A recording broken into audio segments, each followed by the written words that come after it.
good to go now. We will start the applause up here. Let me get the clock going here too for this.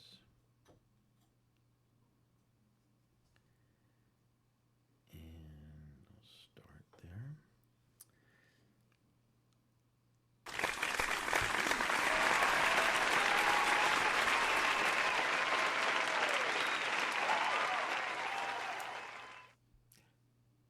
And welcome.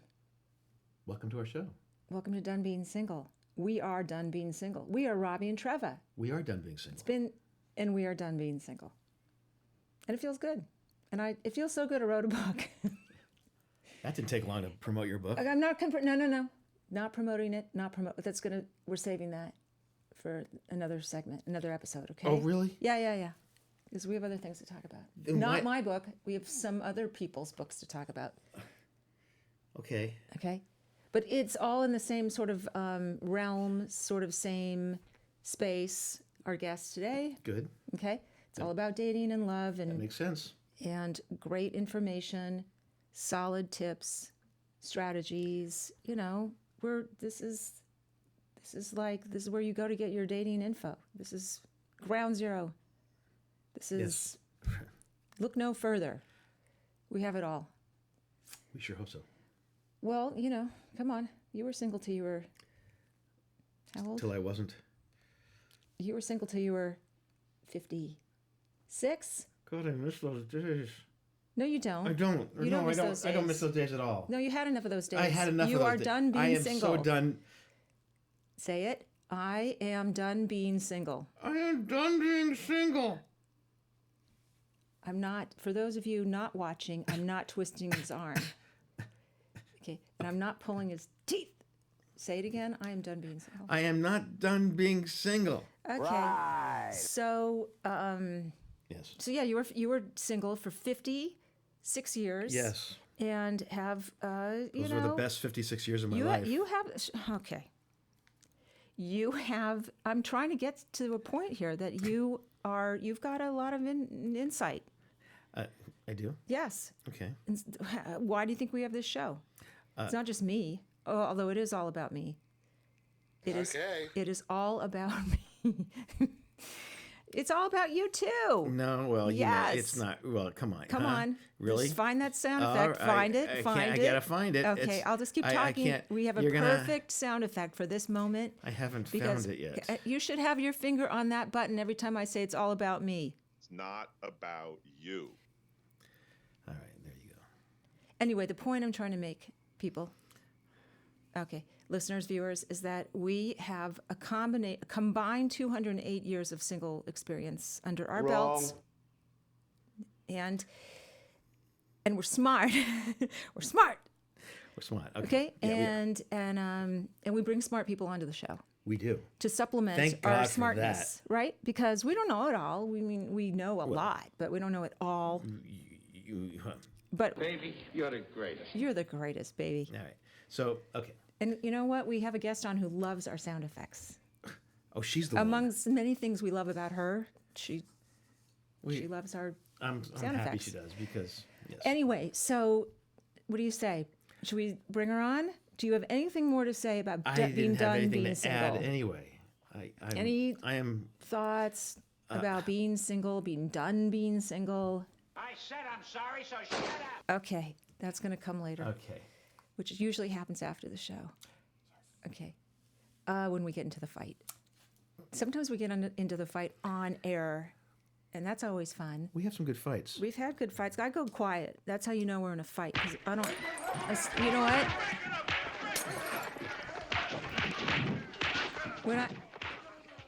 When I go quiet, you know I'm mad. Okay. Yeah, okay. All right. We're gonna bring on Yes. the great Sandy Weiner. Can I read her bio? Yes, you may. Okay, because it is rockin' solid.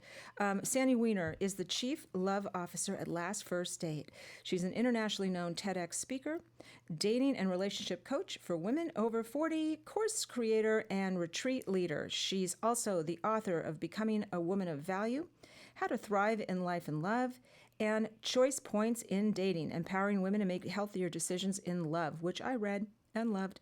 She hosts 2 podcasts, Last First Date Radio and the Woman of Value podcast. She is also the proud mom of 3 highly creative adults and the grandmother of 3 delicious grandkids. That's impressive. Sandy believes, like we do too, that it is never too late to go on your first last date, which we did. Yes. And here she is. Sandy. Woman of the hour.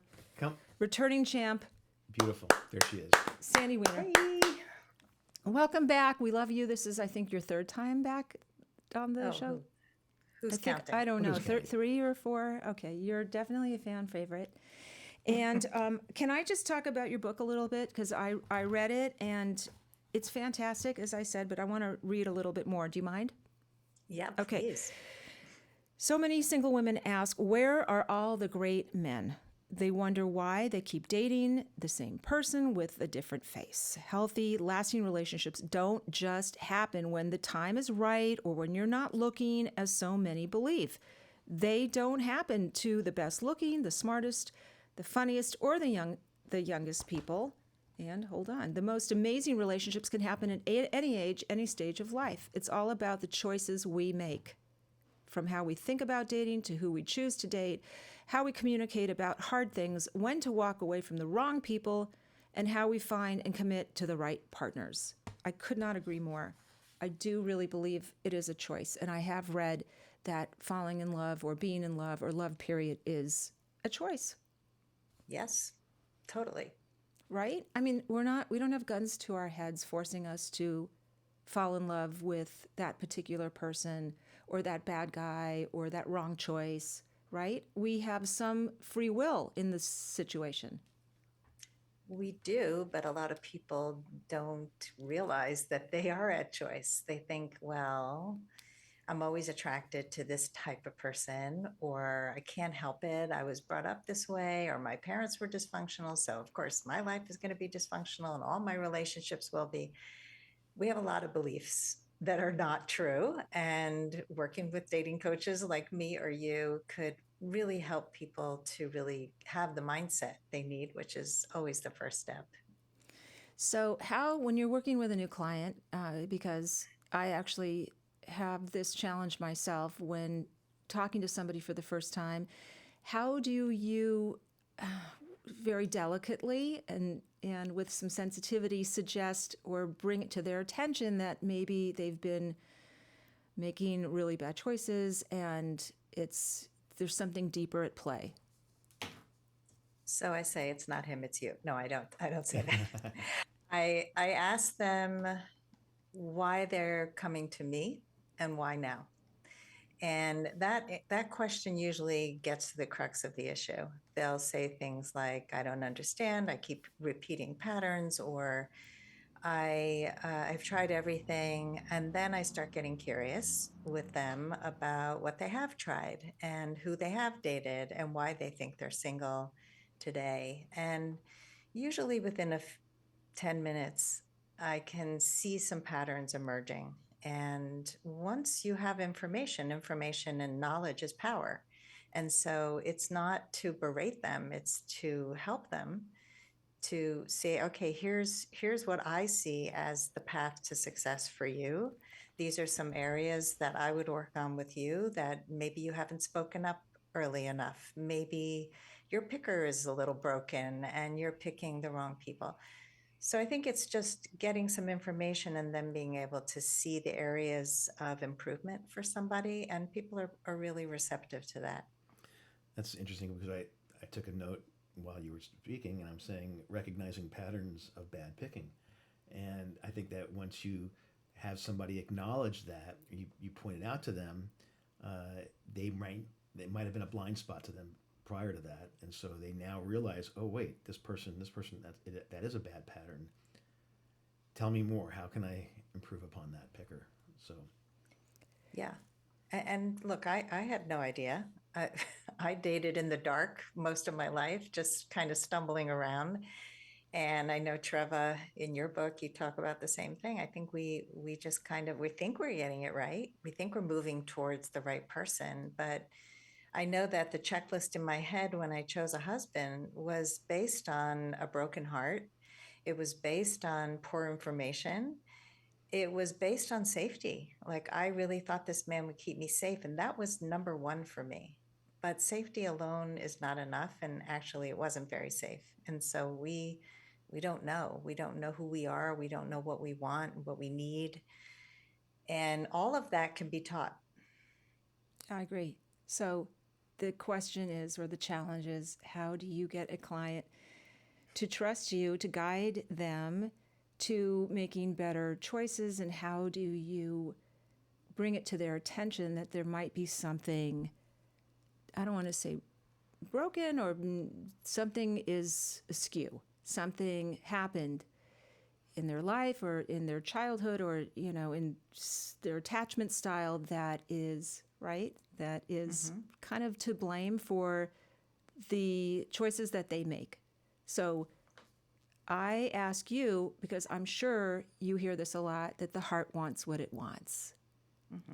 And that people, we have no control whatsoever over the people we fall for and we have chemistry with. So what do you say to them? We can reprogram our brains for attraction, because attraction is based on really what's familiar to us. And familiar having the word family in it. We have no consciousness about this most of our lives, that we are looking to replace what's missing and to fix what was broken. And so we're drawn naturally to people who don't have the qualities that we need, the qualities that one of our parents probably didn't give us. And we unconsciously try to repair that by dating somebody thinking we're going to get the love we never got from our parent. It's all unconscious. So when I start working with the client, I have them take a few assessments at the very start, in addition to filling out a form that asks them a lot of questions about their past, their history. But one of the assessments is the attachment theory assessment to find out their attachment style. So they take that. They also take a saboteur assessment, which I took a course in positive intelligence, which is a course that really shows you who you are at your highest self and who you are in your saboteur mode. And did you do that also? Do the positive No, but intelligence course? I sort of alluded to some variation of that in the book. We had Gay Hendricks on, and he wrote a book called The Big Leap, and he coined a term called upper limit problems, which is very much about self-sabotage, which I mean, some of us better at it than others. I was a super self-sabotager, so I know that whatever it is that makes you do that, I know it too well. And it's a problem. So what's interesting about this course is that it broke saboteur into 10 different categories, things that I had never considered as saboteur. I always thought of the inner critic or the judge, but the judge is sort of the chief saboteur. And then under that, there's the hyperachiever, the people pleaser, the controller. And when you see what your numbers are, you can see where you tend to go when things aren't going your way. So the hyperachieving woman might date with this type A personality where she's analyzing everything, and and that's getting in the way of softening to love. And so that's a really important piece of information. The third assessment is a wheel of life. And to me, I coach the whole life. I don't just coach dating, because dating is just an aspect of our lives. And so we look at the wheel, and it's divided into 8 parts. Something we do in coaching school is learning about these things. And you can see where the wheel is bumpy. So if you have maybe your relationship to fun and recreation is terrible, like you never have fun except when you go on a big vacation. People underestimate how important that is. Having fun on a daily basis, on a weekly basis, making sure that you schedule in time to laugh, time to go out with friends. You really need to take care of your whole life. And so those 3 assessments plus the questionnaire, the intake session, we go over all of that, and then we get a really clear view of who this person is, where their areas are that they need to work on during the coaching that we do together. You mentioned a few different things about saboteurs, like people pleaser, controllers. I didn't realize that. Yes, of course, those can be self-sabotaging traits in people. Uh, why do we do that? What's what makes us sabotage things where we are trying to achieve the opposite of that? Childhood, again, back to family of origin stuff. In order to survive in our families, we compensated with these behaviors. And so the people pleaser might be the middle child or the child who grows up in a chaotic environment, and the way to feel at peace is to try and make peace by people pleasing. And as a result, they're giving up who they are, parts of who they are, in order to have peace. This is probably one of the most common. The controller, you're trying to have control because you feel out of control. And so I think we don't even realize that these sabotaging behaviors actually kept us safe when we were younger, because it gave us some sense of where we are in the world. But as adults, we don't need them anymore. And in fact, they're getting in the way. Yeah, the reference in the book that he makes, that Gay Hendricks makes, is about, or was it in the book, or was it in the show that we did with him, the episode we did with him, Roseanne? Remember when Roseanne got a show back? They were going to reboot her show, and then she did something really stupid. She had this great opportunity, and then remember, like, something happened. She opened her big fat mouth and made a comment, a racist comment, and then it blew everything up. At the height of, just when everything was going great. And he pointed it out. I can't remember, like I said, in the book, or at least on our show. And I thought, oh my God, I've seen that so much. Upper limit problem. Upper limit problem, when things are actually going well, and then you do something to sabotage it, to undermine it. And Yeah. I mean, I know from personal experience that I did that, and You didn't think you were worthy? I don't know. I think at the very core of a lot of choices people make has to do with self-worth and low self-worth, particularly because I have most of my clients are sort of midlife, post 50, but I do have some in their 30s, and there's an interesting disconnect or a divide where I find that people post 50 need some self-worth boosting, whereas the younger people, and you know this because you have kids, it's more of a resilience issue, building resilience, sort of toughening them up, giving them a thicker skin, because I think people at our age now have been sort of not beaten down. That's a terrible thing to say, but maybe a little burned out. That's it.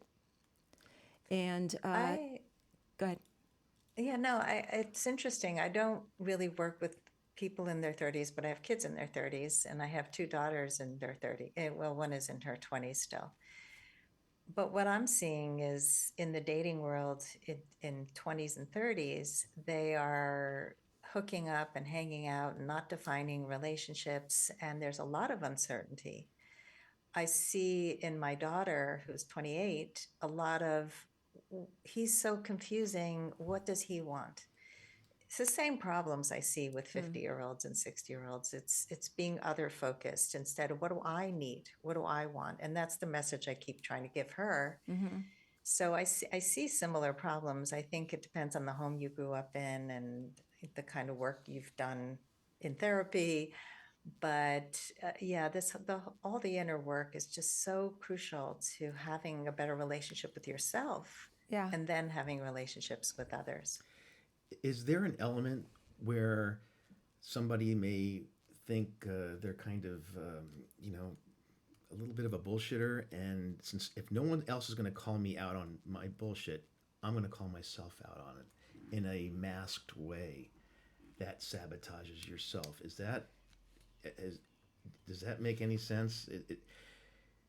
Are you talking about like self-deprecation? I'm not sure what you mean. Well, no, because that would be that would show a little bit of humility in the process of being making fun of yourself, and I think that, but in kind of unknown or maybe not even an unconscious quality, that if nobody's going to call me out on my bullshit, I know I'm bullshitting, so I'm going to call myself out on it in a way that sabotages what it is I'm trying to accomplish. And I Yeah, but that comes again back to self-worth, or what you feel you're deserving of, Yeah. right? What you feel Right. you're worthy of. And if you really don't, if you got those messages when you were younger that you're not good enough, or you'll never be enough, then that sort of gets into you, it embeds into your Right. wiring. Then you grow up and you make bad choices based on the bad bad intel or the bad info that you got growing up. And Yeah. I And go ahead. no, just the whole self-protection piece. I mean, when we're getting what we want, it scares us. And so a lot of people will then start with that protest behavior. Well, Sure. no, I remember when my mom all her life said she wants to write, and she's a writer, and she was the writer in the family. And she was married for the second time to a man who was in early stages of Alzheimer's. And she said, I'm going to go take care of myself. I'm going to take a course in writing. So she goes to the city, takes the course, the first class. She calls me on the way home. She goes, it was a really great class. I don't think I'll have time to do the homework. I'm like, wait, you're not even home yet. And you're already self-sabotaging that you're not going to do that dream Yeah. that you always said was important to you. And I pointed it out. I'm like, wow, you're not even home yet. So Yeah. it's, we do this because what would happen if I was vulnerable enough to publish something and somebody might read it Yes. and then they might criticize me? I mean, you and I are Yes. authors. Like, of course that's going to happen. Oh my God, yes. There's a whole fear of we've failure. been dealing with that recently. Yeah, there's a whole fear of failure thing that runs through life and dating and performance anxiety and feeling like, oh my God, do they like me? Do they like me? Am I good enough? I mean, everybody who's human has felt that. And Trevor's seen these criticisms online or just critiques online of her book, and she took it to heart immediately. And I think, no, it's not about you. It's about the person that was reading it and what they didn't get from your book. Or it has nothing to do with you. So don't feel bad. Everything is positive. Well, yeah. Every review is really actually positive. This is in the early days of early authordom, where I thought, wait a minute, as I was on Goodreads, right? And they do say don't read your reviews. I mean, thankfully, I've gotten fantastic overall, really great, very positive reviews. But yeah, there are some voices out there, and anybody who's out there as sort of a public-ish person, you're going to get some haters and trolls and doubters and whatever, naysayers. And what's funny is that it's a memoir, right? So I want to almost ask them, what are you saying? Are you commenting on how my writing style, or are you commenting on the choices I made? Are you saying that you don't like the way I lived my life? I mean, this is kind of where I went. I don't go there anymore. Yeah. Which actually brings me to my next question for you about, because you mentioned, and let me hold up the book. Very Okay, nice. got it? Choice points in dating. Internal GPS. What happens if we don't know how to access it, and we don't know how to read it, and we don't know how to program it? Then what? We mostly act out of fear and lack of knowledge. And so what we think is gut, like everybody's trust your gut. This is like the biggest bad advice that people give. And it's because our gut is usually not based on our real intuition. It's based on past experiences, fears, societal pressures. Oh, that person is totally wrong for me. I'm not going to date them. Well, how do you know? I've gone online with clients who we shop for men together on Zoom, and we go on their profile, and they'll just go, no, definitely not. No, definitely not. And I'm like, wait, you don't know anything about this person, or you're judging him based on a few words. Like, let's look for something good in there. Let's look for what might be a match. Just because he's not the look that you wanted, or maybe you met him and maybe the smell was a little bit off. Like it's, they're looking for what's wrong because they're scared to death. And so learning how to trust yourself is hard when you've been told your choices are wrong or bad, or you're not trusted most of your life. You got to learn to trust yourself. And that involves doing some inner work and understanding your values, understanding what makes you tick, what you're drawn to, even who your friends are. Like, why did you choose those friends? They're all common in some way. They have similar qualities. Maybe the sense of humor is the same. Maybe their principles are similar.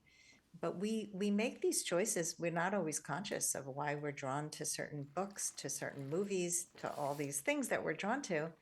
And they all are part of our inner core. And so that inner GPS, when you get really clear, what are my core values? What am I drawn to? That will help guide you to making better choices. Okay. Yes. It almost requires you stepping out of your body in a way, right? And looking at it sort of subjectively as a third person, 30,000-foot overview, looking at who you are, disconnecting from yourself for however long you have to, almost as if you're looking at someone else. And what would you say to that someone else if you saw that person making bad choices over and over again, repeating mistakes? What would you say? What if that was your friend? I wish someone had said that to me. Would you have heard them? Yes. How do you know? How do you know you would have? You may have discounted what they said. I don't ever remember anyone pulling me aside or sitting me down and saying, Treva, you're 30 plus years old or 40 something. Do you think there's a problem? Do you think maybe you need some, I don't know, tweaking, a little guidance, a little something? Nobody ever asked me that. I wish, I think I had one friend who did not like a particular person I was dating. And she is very strong and very outspoken and very opinionated. And thank God, because she was the only, and this guy was not good at all. So she was right, okay? And she said, he's not allowed in my home. So, and I thought, and that stopped me dead in my tracks. And I thought, oh my God, if she doesn't like this guy, and I respect her, she's, someone I really respect and look up to. And if she doesn't dig him, there's something up, and it's not him, it's me. So what is it in me? That's the only time that I really kind of stopped myself and I thought, what am I doing? How long did it last past that conversation? Not much, not longer. Okay. Yeah. And it never left me. Her saying that to me was her way of saying there's something wrong with you for even dating this guy. But instead of saying that directly to me, she just made her feelings known that he's not welcome here. I don't like him. So There you go. And that's kind of was the beginning of the end of that relationship. And it went on. It didn't last very long, but it lasted long enough to teach me a big fat lesson, which sometimes we need. And as we all know, this is, why breakups happen and how we recover and what we learn from them. Mm-hmm. That's a true friend, and most people don't have the courage to say that. I have to tell you a story about a friend of mine, a very close friend in my 20s. I traveled with her, and she was really having trouble with dating. And I got engaged to my husband, and she stopped talking to me. And I thought she was just jealous that I was getting married before her. I was so hurt. And this went on for decades. Like, I didn't talk to her. I tried reaching out. She wouldn't answer. And she moved to Israel. My daughter's in Israel. So I reached out to her again, and it was scary. It was really vulnerable, but I loved her. And I was like, what the hell happened? And she told me that she saw that my ex-husband was very controlling and I was turning into somebody else. And she hated it and she didn't know what to do. So she stopped talking to me. Now, if she had said something, I'm not sure if it would have really resonated because I was in a coma. But I think that she was spot on. He hated when I talked to my friends. He would tell me to hang up. He was jealous of ex-boyfriends that I dated when I was 16. He ripped up pictures of exes. I mean, these were all signs that I was willing to overlook because I came from such dysfunction that I was a minimizer. I would dismiss all these flags because he was a nice person and he would keep me safe. So I've been there. I understand. Yeah. Okay, so my question, do you have a question before I? How long did that relationship last past that when you? Oh, I was done. No, I was already divorced. Out. Okay, you were okay. Yeah, I was out. She had the courage to tell me once I was done. Oh, okay. But yeah, I was married 23 years. So Are you close? Are you close with her again? I'm very close. In fact, I was just in Israel and we were supposed to get together and we talked for a long time. It's like really good friends. Excellent. Yeah. Yeah. Great. That's a good friend. You know, good friends aren't just there in the good times. Like they're I really judge a friend based on how brutally honest they can be with me. And I appreciate that. And I would never not speak to someone or get mad at someone because they saw me going astray or they thought I could make better choices. That person has my back. Yes. And that's kind. So I'd say to our anybody watching right now, if you can't find a good coach like me or Sandy, find a good friend. Find a good friend who's willing to call you out. Okay, and listen, and take it, because most likely they're right, and it's not going to be easy to hear. It's going to sting. It's going to hurt like hell, but it'll set you on a better course. And Yep. so, kind of with that said, I want to ask you about, saying death by 1,000 cuts, right? Okay. Yeah. Okay. So someone single is watching us right now and not working with us and is just watching. How many cuts does she need to turn it around? How many cuts does someone need before they reach out to you or me or to say, time out, there's something up here. I am getting hurt too often. I'm finding it's the same person. It's the same story, broken record. And how many times until you say, I give? I mean, some people never. Right. Some people never. I have seen people at the close to death. Like they're in a terrible marriage. I had a client once. She was married to the wrong person, had the wrong job. Everything in her life was so stressful that she ended up in the hospital. And she said, "This was my wake-up call. I'm going to leave my husband. I'm going to leave my job." She goes right back to both as soon as she got out of the hospital. Eventually, many years later, she left her husband, but it took a long time. So some people just keep repeating. It's like they're almost addicted to suffering. Yeah. They get something out of it. Yes. Yeah. So if you have a victim mindset, if you have a fixed mindset, it's going to be really hard to reach out because you just believe I don't have a choice. When you have a growth mindset, when you realize maybe you've reached out to get help in fitness, you're into fitness, and they realized they needed support.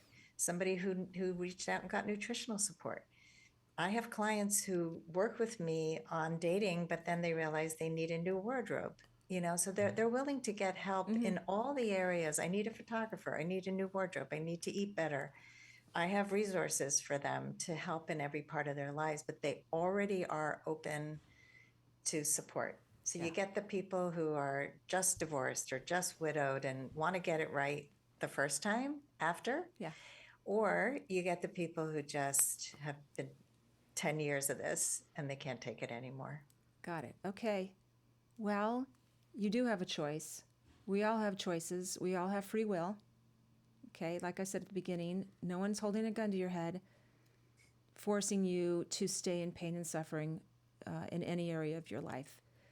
And It's gonna, it does take some work, and it's not gonna feel good, but then it will free you. I think that's my experience. 100%. Yeah. I mean, it's the most important work we can do. I mean, I think what happens is a lot of people can't picture being in a healthy relationship or in a relationship that would be fulfilling because they've never experienced it. Yeah. So you're asking somebody to envision this thing, and it feels like a fairy tale. I'm like, forget it. I'd rather be single. It's less work. It's you. Yeah. And it is hard. It is hard for people who haven't seen it, experienced it. So for those people, I would say, first of all, find couples that are healthy, that have good relationships. And no matter who you are, you probably know at least one. And really study them, see why it works, see what their dynamic is. How do they resolve conflict? It's not like lovey-dovey all the time. It's Sure. the small things. How do they care for each other in hard times and good times? Yeah. This compatibility thing, I think we just don't understand it. And so when you think about somebody adding value to your life and what it would feel like to have a companion and somebody to get through life and come home at the end of the day with and travel with and all the good things, then you can start to really build towards it. And I think you have to want it, but a lot of people can't envision it, and it becomes really hard to take that step. I could go on and on with you talking about this because it's so interesting and fascinating and personal for me. And I talk about imposter syndrome. Oh, yeah, I do talk about adjustment shock, but imposter syndrome, yes, what you're talking about. I'm not worthy of this. I don't deserve this. It's so weird and new. There's something wrong. This is all a big joke. This is not happening. Yes, it is. Yes, it is. And it took me a little longer, took us a little longer to find it and to start making better choices. But it's possible. I would say to anybody watching, contact us, talk to a friend, like I said. You can right your ship. You can course correct. Don't have to make bad choices. Right? Yes. Sandy, where is your book available? It's available on Amazon. Excellent. And it's available in Kindle and paperback. Great. And I actually have a free gift for people who want to test drive the book and download the first 2 chapters. And you can get that at lastfirstdate.com/book bonus. Okay. So yeah, go grab that. I'll put all your information on our website for people. And I just want to say I ate this book up. It spoke to me. I related. It's fantastic. It's almost like a handbook, how to, and I'd highly recommend it. Anybody getting back out there or who have been out there a long time, check it out. And then check us out too. Here's where she shines. Okay, so we are done being single. Yes. Personally and otherwise, and Yes. that is our podcast and our website. You can contact us there at donebeingsingle.com. You can find our podcast anywhere where you listen to your podcasts. And finally, if you want to learn more about what? You should have your book here so you can... It's not about me. It's not about me. She says it now. Okay? This is about Sandy. It's not about you. Okay. Okay. But yes, I did write a book. It's called, oh my God, Done Being Single, A Late Bloomer's Guide to Love and Shocking. And you can find the book and learn more about me at my website, trevabrandonsharf.com. And that's it. Sandy, thank you. Sandy, we love Again. you. Anytime, Love girl. you guys. Returning champ. You are awesome. You do God's work. Thank You really do. Return the favor anytime. All right. Perfect. Oh, Hold out okay. for a minute. And go ahead. What? No, go ahead. No, you go No, ahead. no. I know, because I'll keep going. We know this. You got to I shut just me want up. I want Sandy just to kind of hang out for a Oh, second. she'll hang. after. Oh, Okay. she'll hang out. All right. So, yes. What else do you have to say? Nah, it's good. We're all good. We're good. Yeah. Thank you, Sandy. Great. Have a Don't you great miss rest of the us? you. Don't you love us in this? I do. Oh my Come God. to Connecticut. weekend. Great. So Oh, crazy. Connecticut. We love it. Okay. Thanks, everybody. Great weekend, everybody. Bye.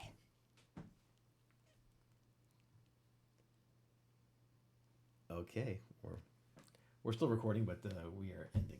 So, good job there, Sandy. Sandy, Thank you're a you, good guys. sport. Yeah.